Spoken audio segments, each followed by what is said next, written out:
Remember when Mario was in that one NBA Street game for the GameCube?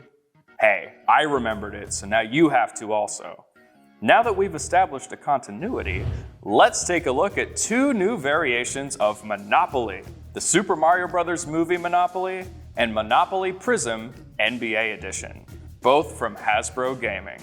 Make sure before we get started to subscribe to the channel and ring that notification bell. The Super Mario Bros. Movie Monopoly is largely a palette swap of the standard game, but with one additional gameplay feature which we'll get into later. The board is adorned with stills and scenery from the movie. Money is replaced with coins, railroads are warp pipes, and so on. The silver plastic gameplay pieces reference different characters in the movie and add to the overall charm. The big gameplay addition is Bowser. When you roll to move, you also roll for Bowser. If he lands on a property, whether it's owned or not, he flips it to Game Over mode, in which rent can't be collected and a continue fee must be paid to bring it back to normal. If an entire color property set is owned by a player, they are immune to Game Over status. Land on the same space as Bowser to battle him with a partner of your choosing. Roll 7 or higher with your partner, and you win. Kick Bowser back to go, and complete a free round. Roll 6 or lower, and get sent to jail. This one gameplay addition keeps things a bit more hectic than normal Monopoly, all on its own. As for Prizm NBA Monopoly, the game structure is a bit more altered. Visually, the board is decorated with visual cues of basketball, including the middle court, and stadium backdrops with team insignias to describe the games or properties. I also really like the player pieces. They're light, made of a sturdy plastic, and have pleasing hand feel thanks to the basketball hide texture. Inside a game box, you get 3 Panini trading card packs, 1 starter pack of 8, and 2 boosters with 4 each. These cards will be used to build your team for the rest of the game.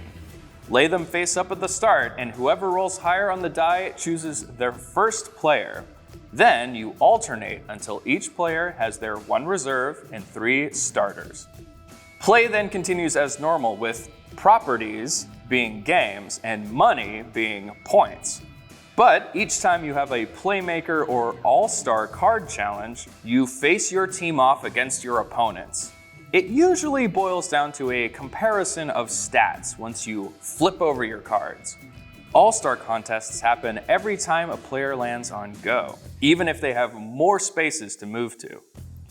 Collect the most points by the time every All-Star card has been completed to win the game. This version of the game takes a little getting used to at first, with the addition of cards and stats, but the added mechanics help differentiate it from standard Monopoly to the point where it's worth picking up even if you have the vanilla version. Which Mario Bros. Character do you think would be the best at ballin'? Let us know down in the comments. These two versions of Monopoly have nice pros. They have the visual trimmings to match their respective source materials, and they mix up the classic game's rules just enough to make them worth adding to your collection, even if you have the original Monopoly. The only cons are that the NBA Monopoly is a bit less accessible from the outset than the game you know and love, and while the rules do change the formula, it's not super drastic like other crossover Monopolies.